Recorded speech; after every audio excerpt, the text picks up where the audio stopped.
In this hyper-competitive world we're all in, we're constantly looking for an edge, right?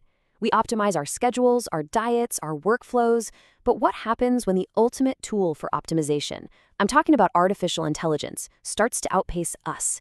And what tools do we have to optimize our own minds to keep up? Okay, let's dive right into this. This really isn't science fiction anymore. It's a massive question that technologists, philosophers, and frankly, professionals just like us are wrestling with right now. And it gets right to the heart of our relationship with technology and what it all means for our careers and maybe even our sense of who we are.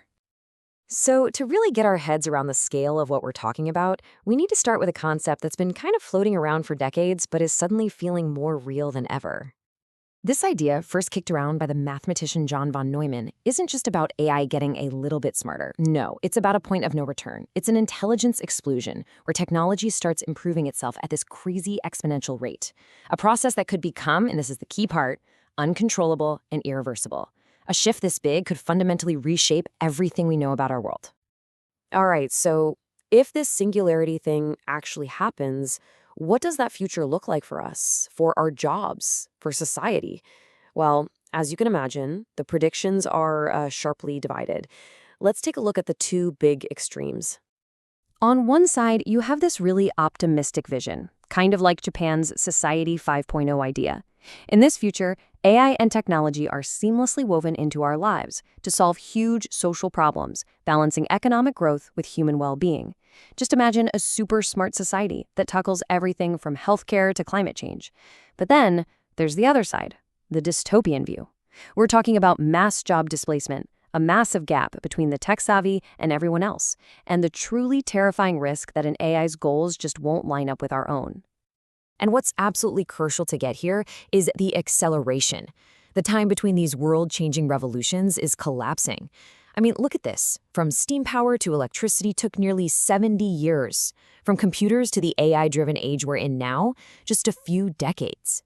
The pace isn't just fast, it's speeding up, which makes figuring all of this out incredibly urgent.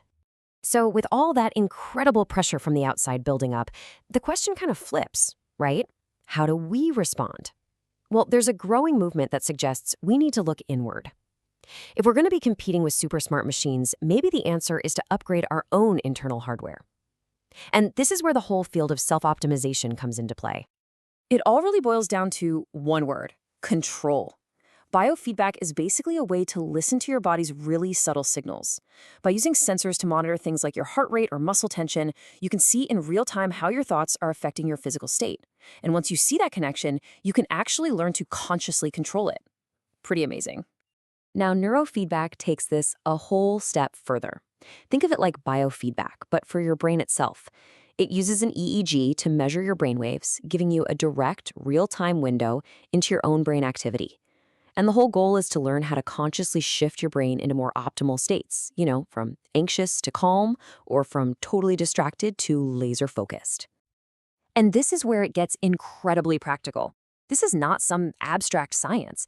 By measuring something as simple as your breathing, we can help manage anxiety. By monitoring heart rate variability, which is a huge indicator of stress, we can help address things like chronic pain and PTSD. Even the temperature of your skin can be used to help with migraines. It's all about making our unconscious bodily processes conscious. So for any professional out there looking for that competitive edge, the applications here are crystal clear. The potential benefits are just so relevant. We're talking about tangible improvements in the exact skills we need to thrive: better focus, less stress, a sharper memory, and even better decision-making. It's literally about training your brain for peak performance. Okay, so we have super smart AI on one hand, and these powerful brain training tools on the other. But using technology to enhance our own cognitive abilities, well, that opens up a huge ethical can of worms. Where do we draw the line between therapy and just enhancement? This quote really hits the nail on the head. You see, ethicists can debate what we should do all day long, but that often has very little to do with what people are actually doing or what they believe is okay. There's this major gap between the theoretical debate and the real-world choices people are making every day about using tech to improve their minds. And right at the heart of that gap, you find two fundamental conflicting values. On one side, you have individual autonomy, the idea that you should have the freedom to enhance yourself and decide what risks you're willing to take. But on the other side, you've got this need for societal safety, this concern about unknown long-term effects, and the responsibility to protect everybody's well-being. So, how do people actually navigate this conflict? Well, it's not black and white at all. Research shows that public acceptance really depends on the context.